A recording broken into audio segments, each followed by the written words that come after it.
This is a Merrick Studios podcast. This week on Unglossy. He says, Shawn, I don't know if you're winning this fight. He said, you gotta fight this kid back. You gotta back him up. You gotta throw punches, and you can't stop throwing punches. You know what a thunderstorm is? I said, yes. He said, what does it do in a thunderstorm? I said, it rains. He said, that's right. It rains and it doesn't stop. I want you to run across that ring, throw punches, and don't stop. From the top. Go ahead. I'm Tom Frank. I'm Jeffrey Sledge. And I'm Bun B. Welcome to Unglossy. Real stories, unfiltered dialogue, and the voices moving culture beyond the gloss of hype and headlines. So buckle up, Unglossy starts now. All right, we are back for another Unglossy. Bun, I got to open up the show with a question I've been meaning to ask you. Go for it. I saw the other day, or maybe it was about a month ago, you had a lot of soccer balls and you had a Guinness World Record. Yes. I need to know about this. What is going on here? So, you know, it's FIFA, right? It's World Cup time. Mm-hmm. Houston is one of the host cities. And so Airbnb is a very big part of FIFA because it's a worldwide company that allows people to find housing when certain cities run out of hotel rooms. We're really good on hotel rooms. That's why we get a lot of big events. But FIFA is something that is a bigger draw than we would normally get because so many people are coming from so many places and it's over a set amount of days. So from the 11th to like the 29th or something like that. So this was part of FIFA and the Airbnb division, the United States division, because they're broken down per country, and the Parks Department. And so their thing was to try to break a world record for the most soccer balls in one place, like touching, but they all had to touch. That was the record? Yeah. So the record is 1,000. The record was 1,000. So it seemed like a very easy move. What's wrong with you, puppy? It was a big undertaking for them, but not a big record to break. Gotcha. 1,000 soccer balls, though. That's not many people have that in their garage. Yeah, but I mean, they provided the balls, right? Like the event, Airbnb and FIFA provided the balls. It's just a matter of getting volunteers to come out because they wanted a different person for every ball. Oh, wow. So that was a thing, and then it started raining at the same time. So they lost a few people, but we ended up like breaking the record by like 30-something balls or something like that. Okay. So you are in the Guinness Book of World Record now. I don't know, me personally. No. I don't think it's my record. Bun B in there? I don't think it's my record along with 1,033 other people, right? No. I don't think that's how it goes. I think it's just I don't even know how to be honest, I don't even know how they would label it. But I know they're not going to see Bun B breaks world record. I know that. All right. That's what I was hoping for you. No, I mean, look, I was happy to participate. I can always look in the book and see that and know that I participated in part that. of it. Yeah. And I helped them achieve that because I did ball number 1 and I did ball 713, which is Houston's area code. Area code. I like it. Well, fellas, we're on fire right now. We've had some great guests the last couple weeks. Absolutely. Yes. And you know what? We got a really good one today. Today's guest walked into the ring more than once as the underdog and walked out as champion.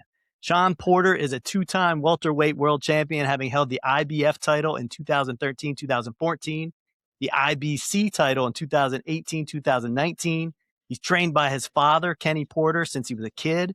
Shawn turned pro in 2008 and competed at the highest level of sport for over a decade, sharing the ring with legends like Floyd, Mayweather, Terence Crawford, Keith Thurman, just to name a few. But this conversation isn't about the fights you won or lost. It's about how you build a life around the discipline of boxing and what it takes to compete at the elite level, and what happens when the final bell rings. Since retiring in 2021, Shawn has become one of the sharpest voices in boxing commentary. And that perspective is exactly what we're here to tap into today. So welcome to Unglossy, Showtime Shawn Porter. How are you? Part of the introduction, I appreciate that. Well, I got a lot to say about you. You got a lot of shit going on. You got half of, but whatever. Hey, before we get started, though, I got to tell a story about how we know each other. Sure. You know, so we first met on the Lupe and Royce show. Lupe invited you on the show. At the time, I was like, who's this guy? And I got to know you a little bit. But where I really got to know you, and I don't know if a lot of people know this, is I got to do kind of a documentary style podcast with you, where remember we checked in with you. Me and Royce the 5'9" did a show where we checked in with you every week leading up to what became your final fight against Terence Crawford on November 20th, 2021.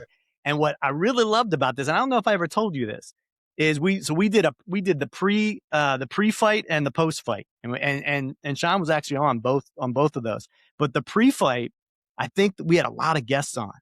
But my favorite guest was Meta World Peace. Otherwise known as Ron Artest, who does know a lot about boxing. Yeah.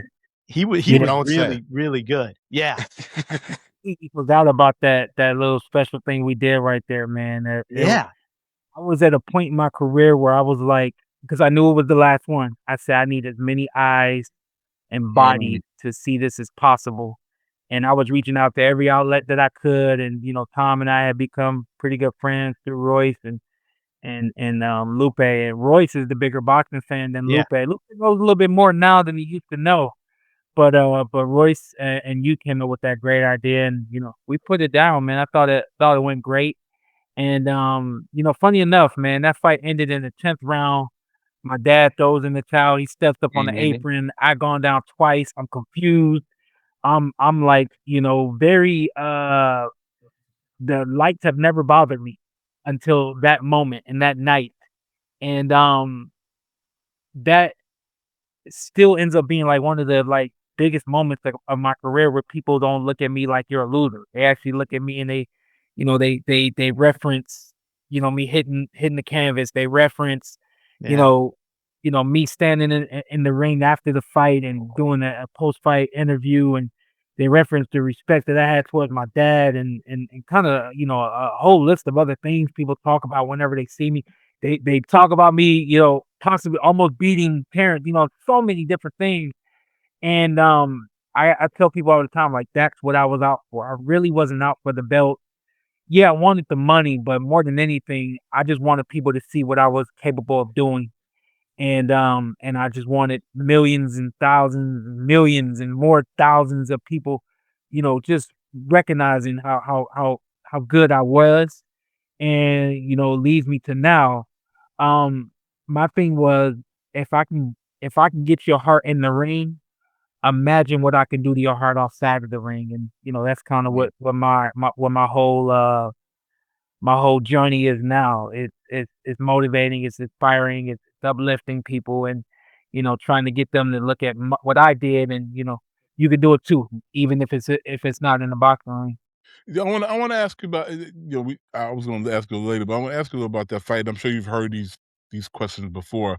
Like, you didn't look hurt, really. When your dad, I remember your dad talked about, like, I know him better than anybody because he's your dad, obviously, and you trained you all your life. So he's like, Right. he knew something either wasn't right or you maybe just weren't ready to go. But I remember watching that fight and being like, he went down, but he wasn't like you was woozy or taking a stand and ate. I was like, he don't really look hurt. He continued. So I wanted to ask you about that. What did you feel like when your dad threw the towel in? Or maybe you were more hurt than I realized. I don't know. When that fight first ends, so with 2021, I never looked at the fight again or anything, but I have a photographic memory, so and I'm able to, and my impact, so I'm able to remember my feelings, and kind of the list goes on. And so when people first were asking me about the stoppage and all that kind of stuff, there was a lot of me protecting my dad. He did what he felt he had to do. Just kept it there. Some time goes by, and talked to a couple of my other coaches and stuff like that, and they said exactly what you said. You didn't really seem hurt. You didn't look hurt. What were you really going through? And I was like, I don't know. My thing is, we know that Terence Crawford is a finisher. And my thing at that moment, and what I also felt about my dad, when you know someone's a finisher, I'm gonna finish this before he does. I think that was my dad's mindset. So even if I wasn't as hurt as you've seen other guys in the past, we still know that this guy is coming. We still know this dude is you know what I mean? We know all these and a grenade or two in between. You know what I mean? So we knew that, right? But you fast forward some time later, and I say all that to say this. My dad has done some things in the past that he did not do in that moment, and that has definitely left a bad taste in my mouth. In the past, my dad has allowed me to come back to the corner, and he's built me back up. He's Gotcha. given me everything that I've needed to go back and finish the job. We've done that Right. time and time again. And I just look at this one and I'm like, of all the time that you could have done what you've done numerous times in my lifetime, why didn't you do it in that one? You know, so I do think that, he felt like Terrence was a little dangerous. And then there is another side of that story that I feel is best to keep to myself until my Okay. documentary comes out. So Respect that. there's that. Respect There's that. that plug. Yeah. I There's mean, your plug. I can see what you're saying. I mean, again, you didn't look hurt, but Terrence he's a fucking monster, right? We saw what he did to Arrow. And I'm Right. sure your father maybe was scared of that happening to you, because he Right. pretty much respectfully ended Errol's career, because besides the car accident, after that fight, Errol wasn't never really right. He ain't been really right again. He was and maybe I'm talking. I know your dad, and I'm assuming, but maybe he didn't want to see you go down that road where you like really got hurt, because Errol really got hurt. He got But beat. Errol got beat up. let me take you guys through that round though, right? So Okay. a lot of people think that TV catching that magical moment of Bomac telling Terrence that he's down wakes him up and he comes out and he stops me. That's not the case. What people don't realize is he started turning it up. Like the fifth or sixth round, he started turning it up, right? He realized that I wasn't coming after him. So he like, all right, I'm going to step to you. Now, when he starts stepping to me and I continue to box and move and do all these things, TV never comes to my corner. They don't hear my dad telling me, you got to fight him. You got to go after him. You got to do this. You got to do that. My dad never really took to the style that I started the fight with, right? The style that I started the fight with was this in and out movement, fast, quick, get in, get out kind of thing. And that wasn't the game plan. My dad's game plan was Arrow's game plan. Arrow's game plan is to walk at you, walk you down, hit your body, break you down. What I knew before the fight started was that's the rhythm and the music that Terrence fights best he at. likes. That's what he likes. Yeah, that's what he likes. He fights best when somebody's coming after him. So, after a good 4 or 5 rounds of me not going after him and he starts turning it on, TV never catches what's going on in my corner. What's going on in my corner is there's no cheerleading. There's no you're doing good, but it's the same thing every single round. Go after him. What are you doing? You got to do more, this and that, this and that. And so you fast forward a couple of rounds, 7, 8, 9 rounds, it becomes more of a mental battle and an emotional battle for me than it is the physical battle in the ring. I got Terrence now pursuing me. I got me feeling like I'm doing what I need to do. And then I'm going back to the corner and I'm being told that it's not working. And so that 10th round, and I've watched that part a couple of times, even in my mind. The 10th round, you see me lunge at Terrence, out of position, throwing a punch that was, wasn't, there was no reason for me to throw the punch that I threw. And he leans back off of it and counters me. Now, I went the whole fight with not doing what I knew I would get me in trouble, only for me to desperately do it because it was what I was told I had to do in the corner. Right? So there was no method to what I did. I just did it, He catches me, I go down. And when I go down, like you hear the crowd. It was this flash knockdown kind of situation where I was like, I was numb, gone, come right back. But when I get up, now I know I got to get that back. I know I can't tie this round. That's like, nobody ties the round. But now I'm like in this mindset of now I got to get him. He got me. Now I got to get him. And we get back together. And again, I'm called for. I jump back in a hook. I missed and he countered right on the dime. And he puts me down. Now the next time I went down, I'm realizing, what are you doing? Why are you doing that? And that's how I hit the canvas because I'm like, what are you doing? So I just was frustrated. I was upset, of course. And now the heart is beating very fast because now I know I'm down for sure, But from this, there's no telling, in my mind, there's no telling who's winning the fight. I just went down twice. And my mind thinking like, yo, it's a wrap. And then I get up and I'm like, I'm trying to get myself back into the right mindset. And as I'm getting myself back into the right mindset, I look over and I see my dad on the apron. And I'm like, I'm just really confused. I'm like, yo, what are you doing? I was like, it was a whole lot going on in that moment. And, I felt like I handled it the best way that I could and should have, But to keep it 100 with y'all, people ask me like, you coming back, you come back. When they first were asking me if I was coming back, I'm like, nah. I'm like, but if I did come back, it's only one person I'm coming back for, For Bud, yeah. That warrior mentality for sure. I'm curious. Showtime. Two things, really. I guess the first thing is, do you believe your father saw something in that fight that maybe he hadn't seen before? Like you said, this was a very awkward call and not the usual kind of call that you think your dad would have done.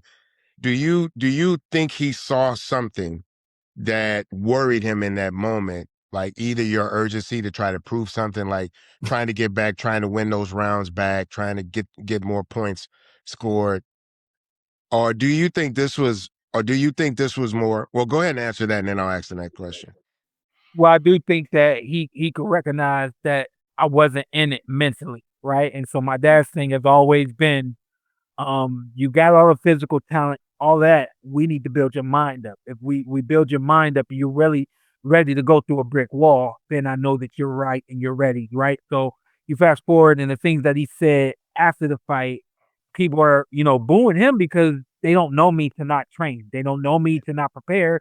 They don't know me to not do the runs and everything that I need to do. But it wasn't done to his expectations, right? So once you fast forward, you see those moments happen in his mind. My son's not ready to go through this brick wall, and that's why he stopped the fight. And so, do you think this was more of him recognizing something from the boxing aspect of your life, or just something that a father sees where I don't think my boy's going to make it out of this? I got to do something to help my son. Like, but did he see you more as his child in that ring than a boxer in that ring? Funny enough, you asked that question because, well, the other side of that too is people often, especially what I found out, I went down to Mexico. I did an interview with Marco Antonio Barrera. He tells me that his dad brought him to boxing, but never trained him. And he was surprised that my dad and I had done everything that we've done. Apparently, in Mexican culture, it's frowned upon for fathers to be in the corners for the dad. They feel like the dad can't can't have the separation between being a dad and being a coach. I can totally see that. Right. Seem to think that right there wasn't a boxing call. That was I know my son, and I know my son wasn't ready for this moment, and now here's this moment, and I know that he can't make it through this moment. And again, like here's the aspect of team. People think that we're in the middle of the ring by ourselves. We're not. There's cues that you get from your corner while the fight's happening that help you and guide you through the fight. And then, of course, when you come back to the corner, that's the biggest moment for the team to do what they have to do. And I think that right there in the moment, my dad didn't look at the team and say, what do y'all think? The team probably would have said, let him go, Kenny, he's fine. And right there is a moment where dad has to be able to realize I'm not dad right now. I'm coach. I got other people I can lean on, and let's all figure this out. And coincidentally, that's how Terrence's camp is. I love it. Yeah. The team does. They all worked as a team. They all spoke up. They all had their input. And at the end of the day, Bo Mac led the ship, but Bo Mac was always willing to let everybody else drive when they needed it. I just think it's interesting that, against maybe his better boxing judgment, right? Like you Right. said, the majority of the team would have been like, nah, he's good. He's good. Let him push this through. I feel like your dad saw something only a dad would see in his son Right. in that moment. You know what I'm Right. saying? And Right. I'm pretty sure that might have been a hill he was willing to die on, but not you, right? Yeah. There's no way in Yeah. that position during that fight, in that round, right, that you Right. would have.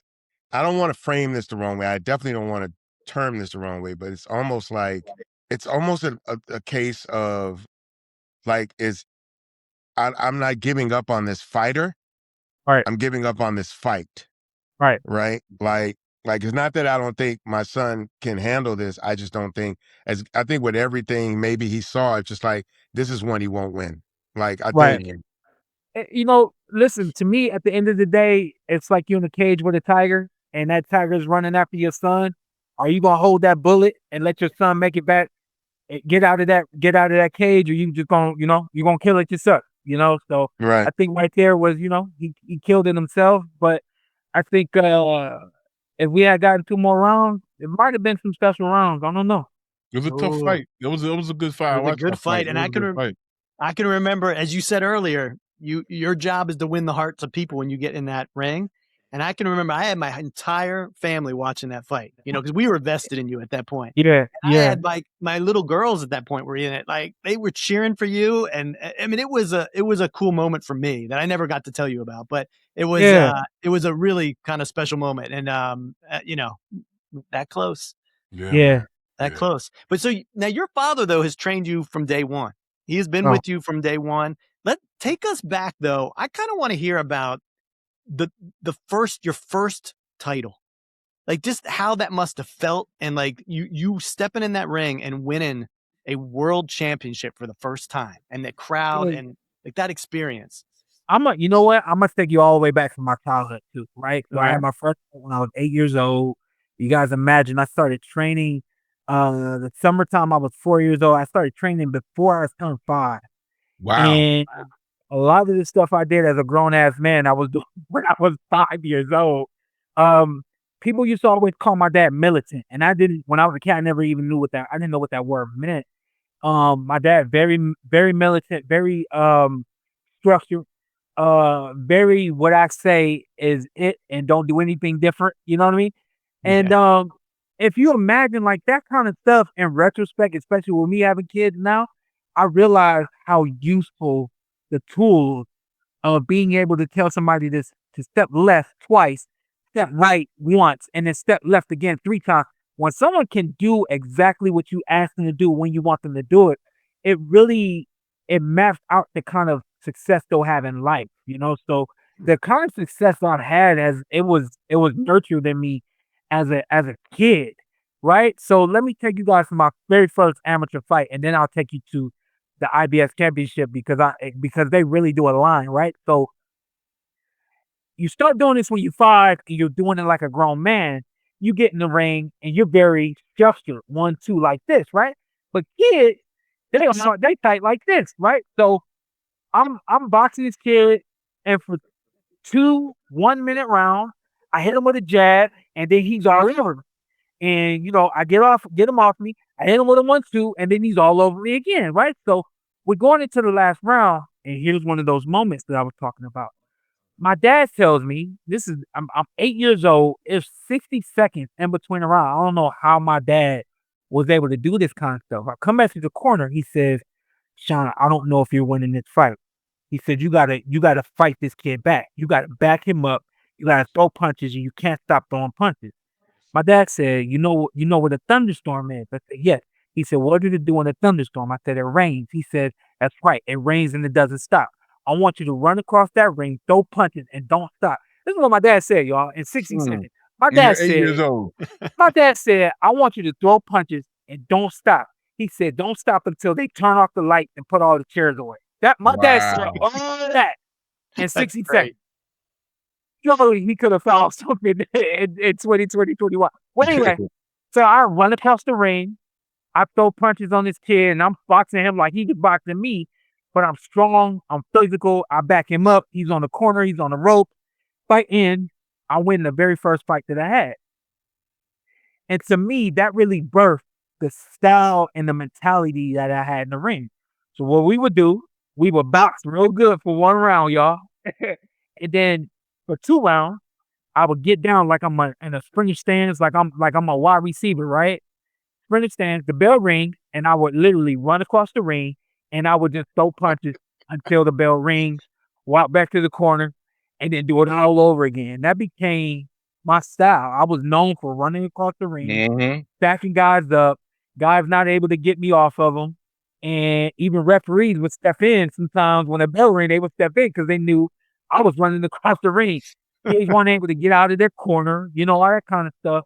You fast forward, you start going longer rounds, longer fights and stuff like that, and you get away from that whole aggressive mentality to run across the ring. But the aggressive mentality never left me, right? So you fast forward, and I got Devin Alexander in the IBF championship. That's my first championship, 2013. And Devin had a couple of world championships. He had a couple of big fights. He had been on HBO and all that kind of stuff. And I was like, kind of like the new kid on the block. I had ESPN under my belt. I had a couple of Showtime fights, but I hadn't graduated.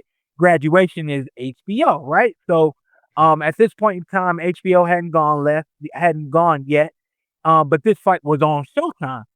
And the only thing that was said was that Devin Alexander and Shawn Porter fought when they were 8 years old, and Devin won.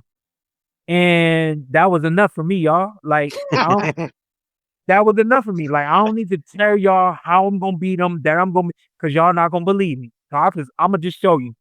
And that dude just couldn't handle the workload that I was bringing. Pressure, And the pressure. yeah, and I'll never forget, man, the bell rings for the last round, and I had no doubt that I won the fight. But I don't know how to behave, like, being a world champion. Like, I don't know, like, how do you behave, So I'm like, it's no brainer that I won this fight. What do I do? So I'm like, I'm gonna just close my eyes and try to feel the moment, you know.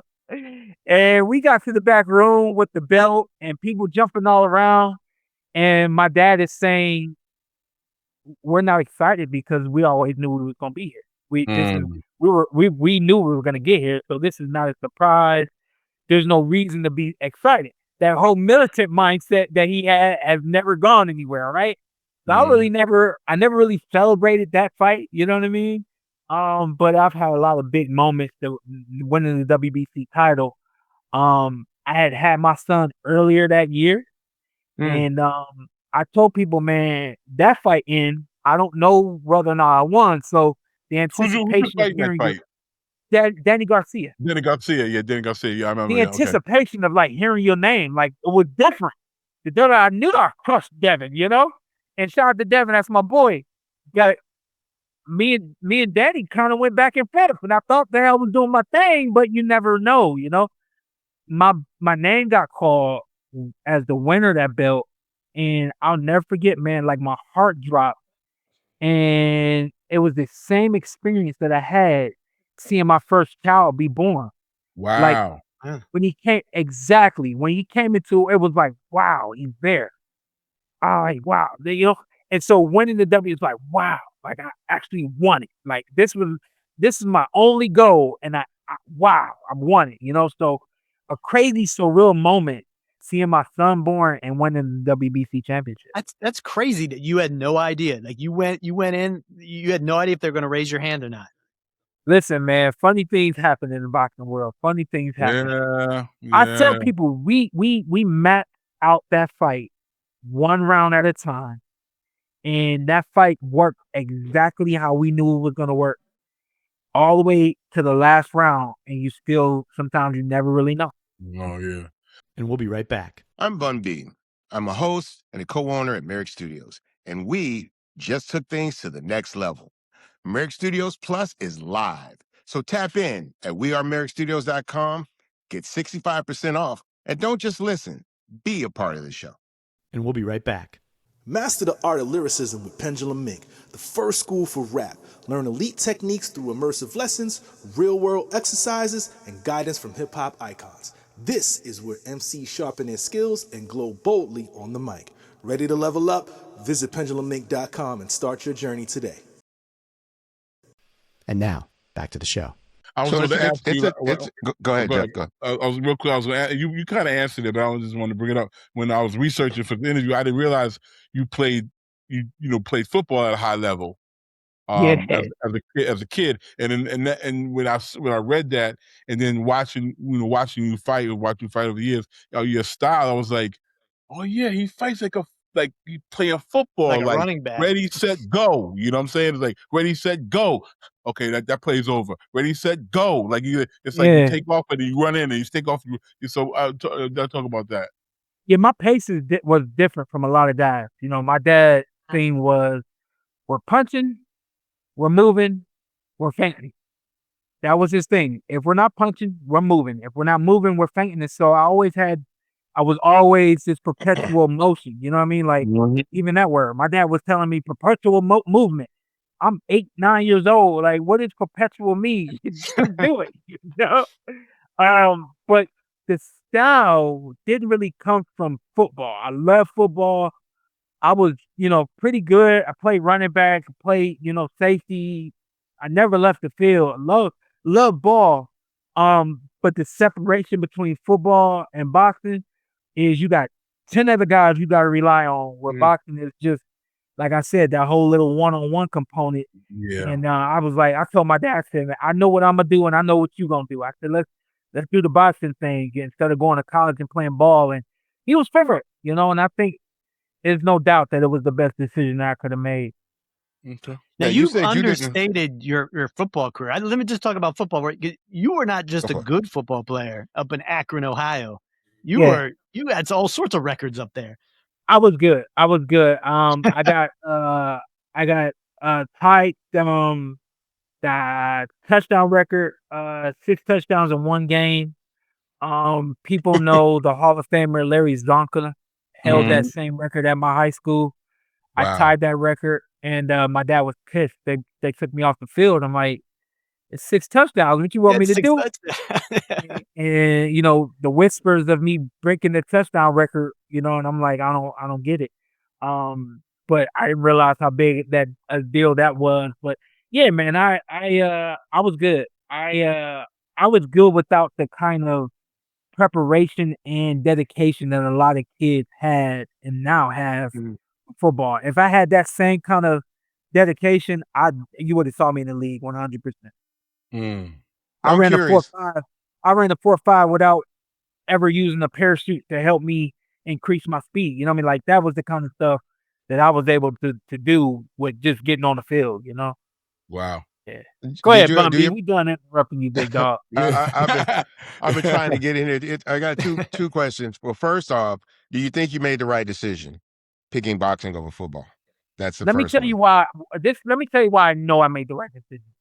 I didn't realize how much people love boxing.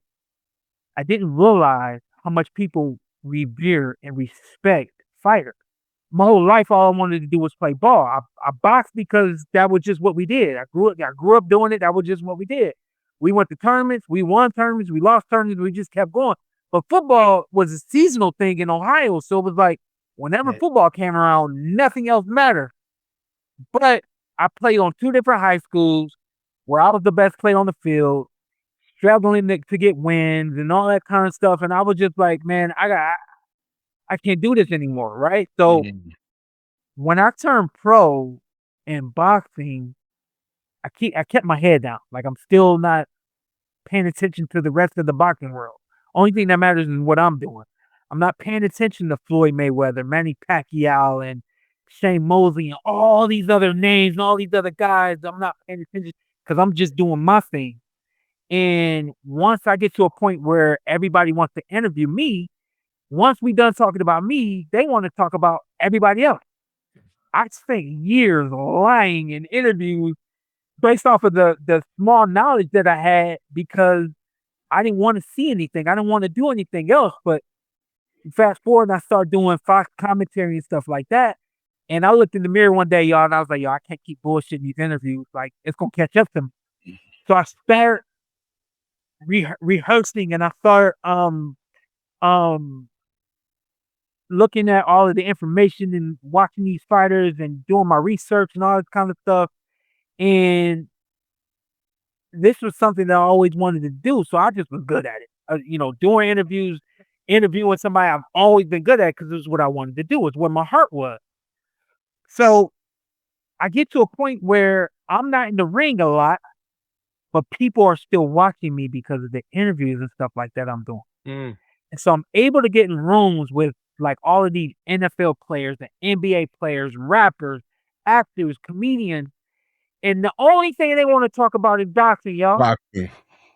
Only thing I want to talk about is the movies. All I want to talk about is the comedy. I want y'all to see my acumen and all these other things. The only thing y'all want to talk about is boxing. And it helped me realize, like, to the point of your question, that was when I realized I picked I picked what God wanted me to pick.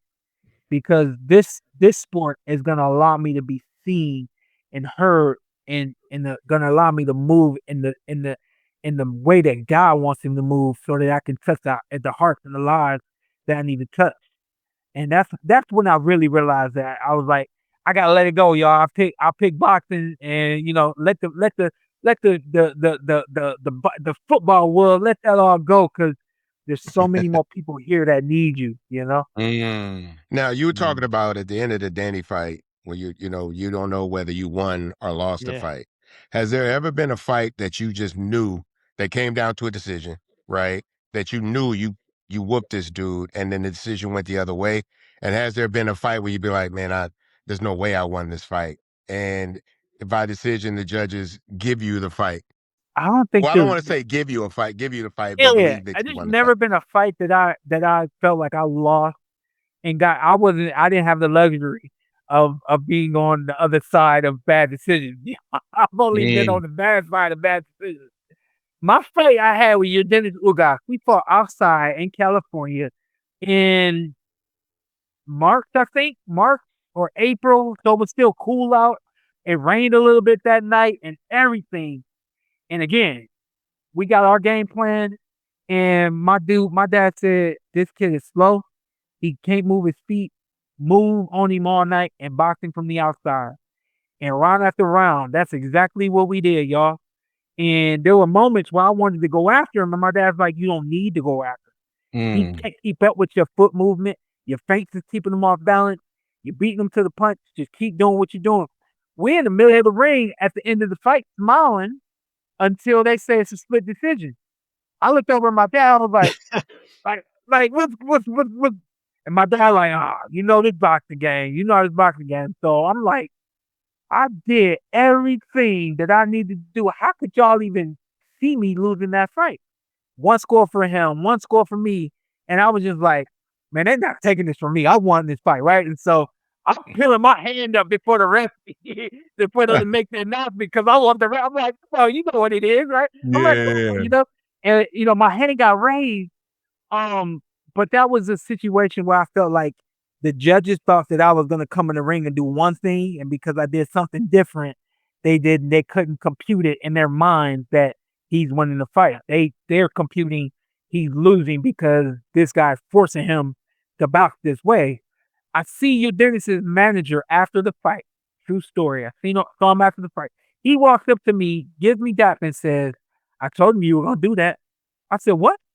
He said, I told him you were gonna move and box all night. I told him you were gonna do that. I said, really? He said, yeah, man. He said, congratulations. When your management let you lost that fight, there's no doubt, So I hang my heart on that, because I get a lot of people that still think that I lost that fight. I'm like, y'all just don't understand boxing. Go back and take a look at the numbers. Go back and take a look at every single moment I won that fight, Wow. Yeah, I saw, again, researching, I saw you did some sparring with one of my favorite fighters ever, Pacquiao. You trained him for the Cotto fight, I believe it was? Yeah. What was it like being in the ring with Manny and that was Manny when he was kind of near his peak, like he was incredible. So we sparred Manny twice. We sparred him when he fought Miguel Cotto, and then we sparred with him again when he fought Shane Mosley. Ooh. So I went over to the That was tight. Philippines for the first time when he fought Miguel Cotto, and I'm a young kid. I'm like 24, 25, something like that. And I was like, man, like I know I'm ready for this, but I hope that he wins, because if he loses, I feel like they're gonna blame everything on the young kid that came in, right? He was doing too Right. much. The first time I met him was the first time we sparred. So I'm talking to Freddie Roach, his trainer. Freddie, Manny walks up and Manny talks to Freddie, and I'm like, and Freddie introduces me to Manny, and I say, "What's up, Manny?" And Freddie says, "This is your sparring partner." And Manny looked at me, he's like, "Oh, okay, cool, let's do it." And I was like, I ain't used to people smiling and being happy to spar with me. This dude is different, Yeah. Got in the ring, man, and I'll never forget the first round. We moving around, we doing our thing, and I didn't really know how I wanted to attack him, and I got caught up being hesitant. He caught me with a straight left and knocked me on the ropes. I said, "Oh snap!" Got my shit together. We kept boxing. The sparring section ended for the day. We went back to the hotel. My dad said, "You about to get fired out here bullshitting. What you doing? You got me in a lot of that." But after that, man, we were off to the races. I mean, Wow. people said it was sparring that you could pay for. Wow. The first time we sparred with Manny, I feel another quick story. First time we sparred with Manny, we get back to LA from the Philippines, and nobody told me that I was fired. I showed up for sparring. They said, "No, we're not gonna use Shawn today." Cool. Show up to sparring the next day. We're not gonna use Shawn for sparring. All right. I spar with other people. You know that whole thing. You show up, a whole week went by and them not using me, and now my dad's pissed. My dad is he's young. I'm young. We don't understand. Manny about to lose. We ain't seen him do more than 10 rounds. He ain't ready for a 12-round fight. He ain't working hard. This and that. This and that.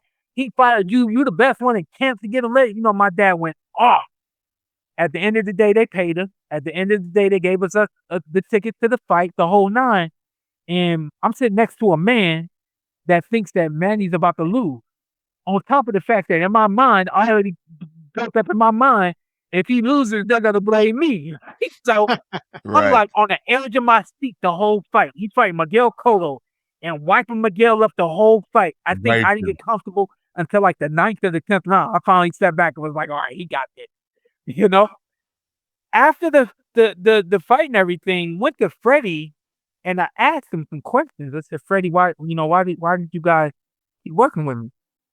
Freddie said, "You are too much work for Manny at the end of a camp. Early on in the camp, that's great. You're great work. But at the end of the camp, he doesn't need that kind of work. It's too much on his body. He needs more time to rest and recover. And it's just too much. We didn't need you anymore." I'm like, well, my dad thought I got fired, so make sure you tell him. Yeah. Yeah. They bring us back when he fights Shane Mosley. We Mhm. go over to the Philippines. He's got other sparring partners along with me. We come back to LA. I show up the first day. I show up early. Manny says, "Make sure you're ready to spar. You're the only one going with Manny the rest of the way." I said, I didn't think you guys were going to use me this time. This fight different. He needs you this entire camp. Wow. So No, Wow. because you got a different fighter that fights at a different pace, that hits with a different type of strength, and is Mhm. so he needs someone. I guess the first time they utilize you is to get through the early rounds, right? To try to Right, set the tone. But with right, the second one, it's like, no, we need you to fight him fully throughout because that's what Shane's going to do. Shane's going to fight him in that same style. Shane probably hits a little harder than Cotto. He's right. got a little more experience, Right. you know what I'm saying, That's under his interesting. belt. And he needs to know what a punch is going to feel like in that 7th round, in that 9th round, in that 10th round, where there's still some fight left in that dog. You know what I'm saying? Right. Mhm. Exactly what it was. Exactly what it was. Well, Wow. What do Man. you what do you think about, like, skipping ahead here a little bit, the culture of boxing today? I felt like, in your early part of your career, the guys that came before you, that was, in some respects, that was the heyday, right? Yeah. And where we are today, it's a different world. Like, as a commentator, where do you Yeah. think we are in terms of the culture of boxing today?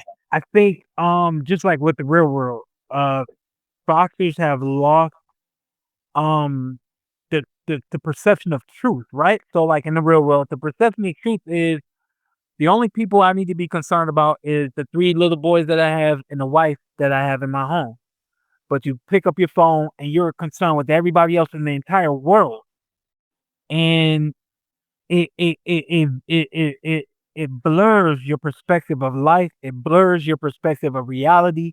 It blurs your perspective of your daily everything that you have to do because you're so focused on what the world has told you that you should and need to focus on. So same thing I think with boxing. I think a lot of boxers are um their perception of what being a professional boxer, a professional athlete is skewed. They all think as long as I'm getting the likes, as long as I'm getting the follows, as long as I'm getting paid, why I can't I don't want to pay you if you're not doing this the way that I know it's supposed to be done.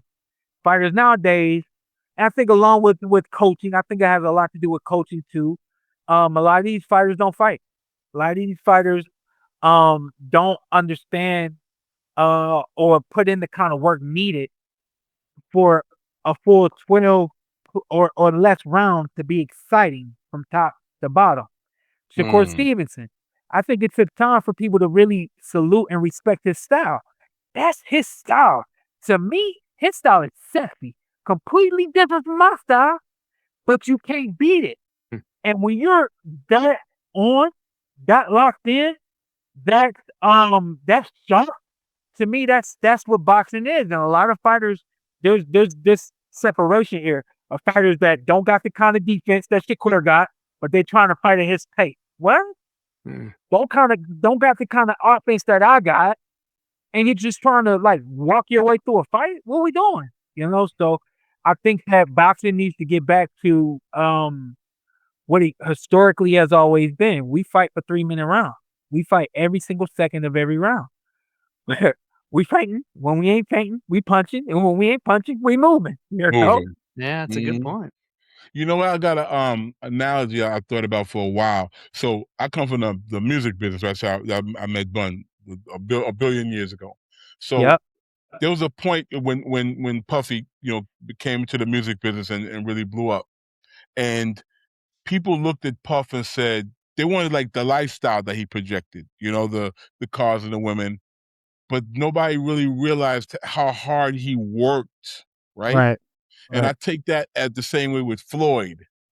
People see Floyd with the cars and the 50-0, but I feel like a lot of boxers want that part of it, but at the end of the day, Floyd was getting up at 4 a.m. and doing miles. Like he worked so hard, and I feel like that side of his career got overclipped by him going for the 50-0 and having 40 cars and all that other stuff. It's kind of a similar thing like what you're saying. Like they want it, but they don't want to really do the work part of it.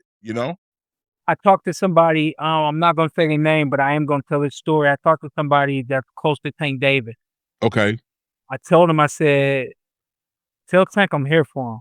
I said, I know what it is. I said, Tank is just done with the business. People think that he don't want to fight. People think that, he getting soft and, he don't know, he got children now and he don't want to be that bad guy now. I said, people don't know what I know. I said, the kid is just tired of the business being what it is.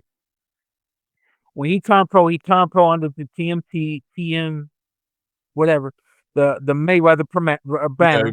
Yeah. The money When he team, turned pro, whatever. they were moving him like Floyd had been moved later on in his career. They didn't move him like Floyd was moving before he became money. Right? So now Tank gets to a point where we no longer want to see you in the ring with guys we don't know.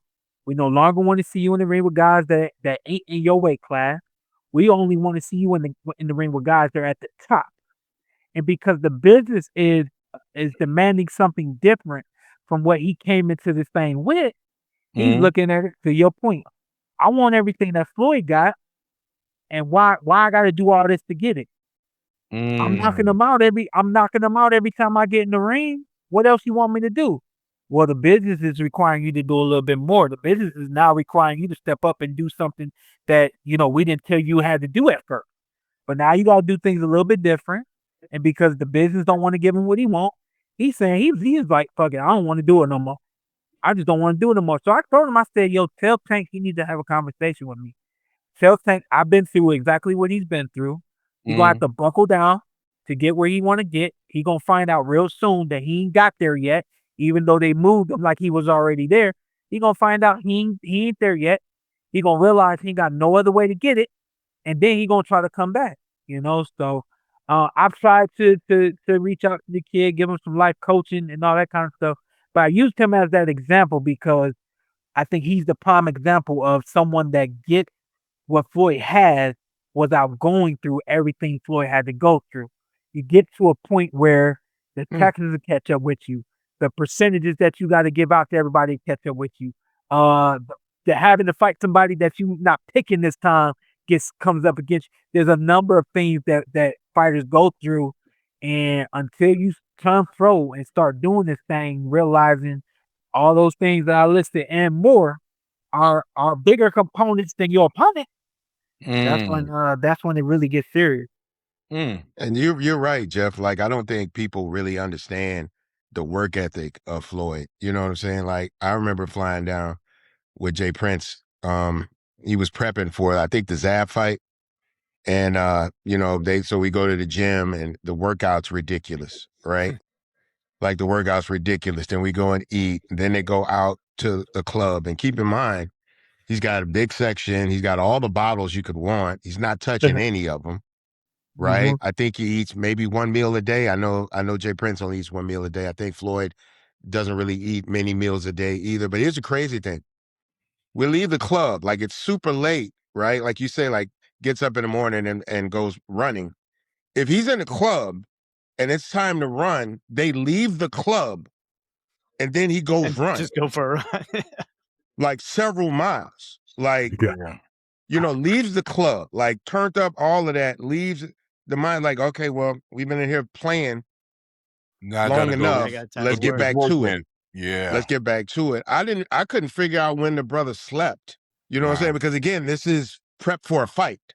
This isn't like the regular weekly type thing. This is prepping for a fight in less than a month. Right. And he's still keeping the regular Floyd Money Mayweather hours, right? And then he's keeping the TMT boxing hours all at the same time, and not really, like, he's not partying any less, right? Like, obviously, he's not drinking. He's super clean, but he's no less turned up, knowing in his mind that, shit, as soon as he hit about 4 o'clock, we got to get up out of this bitch. It's time to go run. Gotta go run. And I don't think these young boys have that kind of discipline at all. He's built differently, you know what I mean? And it's stories like that people, either they don't know him or they forgot him. And it's stories like that when you say, well, who would win, Floyd or Ray Leonard, Floyd or Ray Robinson, Floyd or Terence Crawford, Floyd or, this guy, that guy, this guy, that guy. They don't realize and understand Floyd was literally built different, right? So, and I'm gonna just give you guys my perspective and my ideology here. My belief is that when we're created, God has given us all the tools to do whatever it is that we're going to do, right? Along the way, there's things that we go through. I tell people all the time, like, I don't know if I mentioned this, but I do life coaching, and so I have the opportunity to like counsel people and stuff like that. I think people don't realize there's a such thing as positive trauma. The only thing y'all think is negative trauma because the word trauma has this negative connotation attached to it, all right? But here's an example. I'll use myself as an example. I never really even realized my dad knew this, right? So I'm like 9 years old. He's driving me to school. It's the winter time. My dad has the heat blowing in my face. He was just trying to heat the car, but it's blowing in my face. I never knew my dad knew this story. And I'm sitting here and I'm just taking it.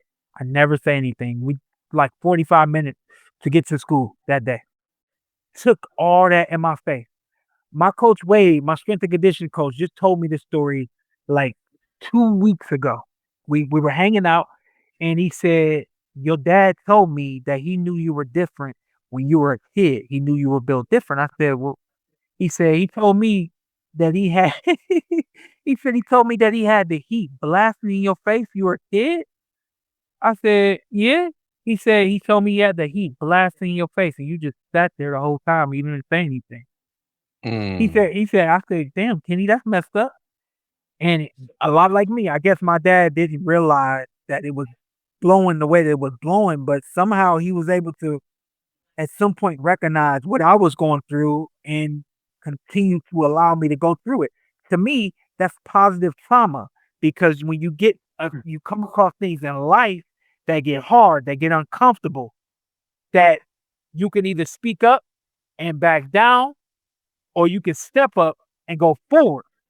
To me, that's positive trauma. So for Floyd, a lot of positive trauma in his life. Seeing his dad and his uncle do everything that they did in and out of the ring, not touching the bottles. He learned from his family. I can't do that. If I do that, that's gonna mess up everything that I have. But the other side of that, the positive trauma of seeing his father do everything that he's done, knowing I'm built like that, I can do it too. So that's what I mean when I say Floyd is built different. Number Built one is differently. how God made him. And then the other side of that was, he put himself in the right environment to really cultivate and hone everything that he became. Crazy. Y'all you watching that fight? Y'all watching Floyd and Pac doing y'all watching the That's OP? what I was gonna that was gonna be my next question to you. Like having sparred with one of these guys before, right? But understanding the work ethic side of the other one, add in the age difference in both fighters. Yeah. Who do you think is in a better position to take advantage of the opponent in this fight? You know what's crazy, man? I hope they don't hate me for it, but I still think Floyd beats Manny Pacquiao. Manny's been Mm. active. Manny's, been back in the gym and doing all these kinds of things. And Floyd probably been still in the club and still going and doing his regimen that people don't know nothing about. Probably still on his job. But to me, Floyd has really taken care of himself. Floyd has not taken the kind of punches and punishment that Manny has taken in his career, right? So I always refer to vehicles. I always prefer to high performance cars.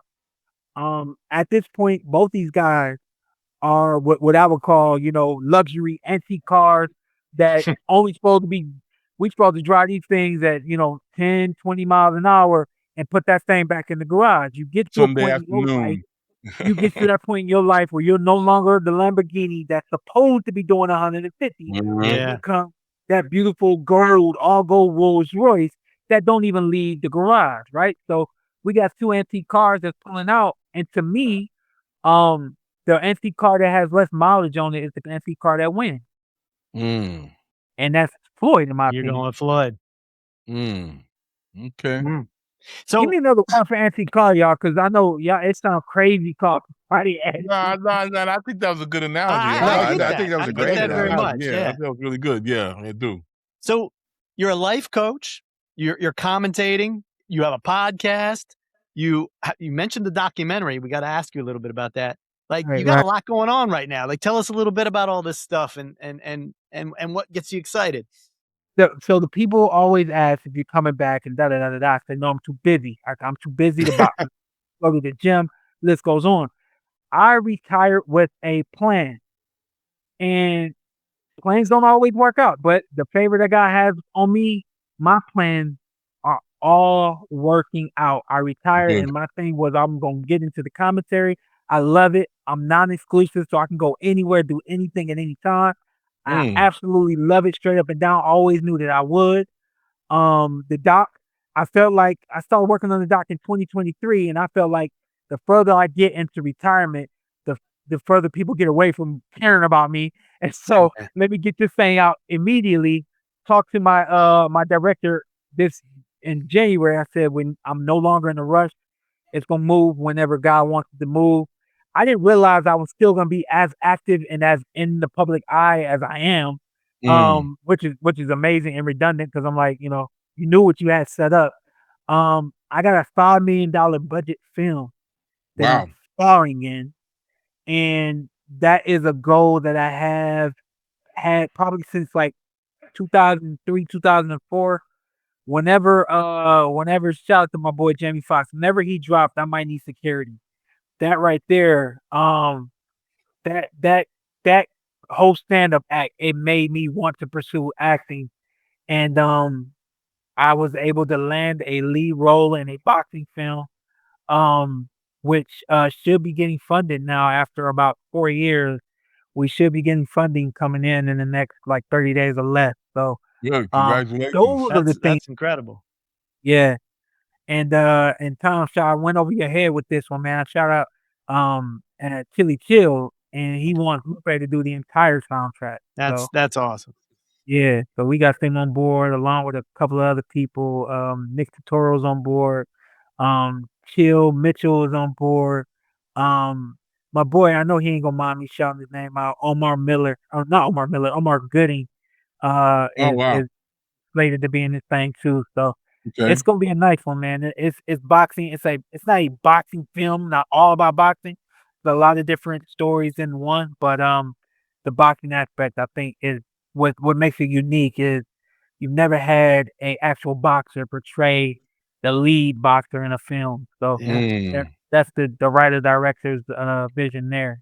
And Okay. I told him, I said, man, you got the right guy. Trust me. There's nobody else to do it. So That's Yeah, um, and cool, man. that's something they typically make like the real fighters the opponent. Yeah, yeah, yeah. yeah. That's So true. we're trying to involve as much of the boxing world as we can because, like I said, paying homage to a sport that has such rich history. To me, you dull that history when you don't include the real life of boxing in film. So Mhm. like I know over the years they've done that with the Creed films. They've included more boxing Yeah. commentators on stuff. But this one we gonna hit this one up really hard Going with all in. So, yeah. real quick before we go, who's your favorite boxer of all time? Favorite boxer all time, Marvelous Marvin Hagler. Ooh, I Ooh, like that. that's a good one. No, for me it was the name. Like I was like, and then when I was able to see the fight that really just, touched my heart was this fight with Tommy Hearns. There, Oh, there's I a remember. there's a lot going on in a short amount of time in that fight. Man, And definitely one of the brutal fights Punishment. that ever. that's Punishment. the thing for me. My thing was I want to be able to do what he did. You know what I mean? I thought he was Mhm. just a complete boxer puncher, not willing to back down from anything, anyone. And I just thought he was, if you were creating a boxer robot, you'd be creating a version of Marvelous Marvin Hagler. Okay. And it is a great name. Yeah. Great name. Yeah. Well, Showtime Shawn Porter's not a bad name either. Yeah, No, that's not at pretty all. good. Not at And all. man, I'm excited now. I'm excited about the documentary. I'm excited about everything you're doing. I love it. I love I seeing want to you see the movie. succeed. I I want to love see the seeing you movie. still in the public eye. It's Yeah, awesome. Yeah. absolutely, Thank absolutely. you. Andre Ward did his documentary, and I asked him a question. It just kind of, came to me. We did an interview. I asked him, I said, what's the purpose of your documentary? And he was like, what you mean? I was like, what's your purpose? Like, what do you expect people to get from it? And he said, man, I just want people to understand me. He Mm. said, you may not agree with the moves I made as a professional fighter. He said, you may not have liked them, but I'm telling my story so that at least you could understand why I did what Yeah, I did, why I yeah, was who I was. He said, Yeah. then after that, you can love me or you can hate me. But as yeah. long as people understand why I was who I was, he said my job is done. And I was like, well, now I gotta ask myself that question. Why am I doing my documentary? And What's Mm. I your was like, purpose? duh, like you want people to find inspiration in the things that you've gone through that they never knew about. You know what I mean? If Mhm. you had known some of the things that I was walking to the ring with, you wouldn't believe first of all, that guy was able to do that, walk into the ring with that. And now I Yeah. want you to realize that you can get up and go to work. You can get up and go to school. You can get up and deal with your kids. You can get up and deal with the world. That, you know, the same way that I did it, you can do it too. And people ain't throwing no punches at you, you know? Not That's trying to very knock the true. block off. Yeah. Yes, sir. Shit. Well, Shawn, this was fantastic. It Thank you was. for pulling back the enjoyed it. curtain on so Man, much of thank this. you. It's kind of interesting to hear all that behind the scenes, and even when you hear about the last round that you ever boxed, the amount of stuff that was going on in that short amount of space That's a was Mhm. it's unbelievable. And that's why I said, you know, like when I was able to rewind and be like, man, that kind of stuff my dad has done periodically through my life, not just in that one Yeah. time. I was like, man, the one time he could have did it, Right. you know? Yeah. So, but we live, we learn, we continue to grow and you know, get better. So that's what I'm doing. Mhm. That's right. This was dope. I enjoyed this. This was great, man. Thank you, Yeah. man. Thank you for coming on. That was dope. Yeah, man. Thank you guys for having me. All right. Nah, Until thank next you. time, leave us your comments or questions for the show on Instagram at Unglossy Pod or YouTube at Merrick Studios, and check out Merrick Studios Plus for early access and live recordings. Spread the word, fans. I'm Tom Frank. That was the great Showtime Shawn Porter. I'm Jeffrey Sledge. And I am Bun B. Unglossied is produced and distributed by Merrick Studios.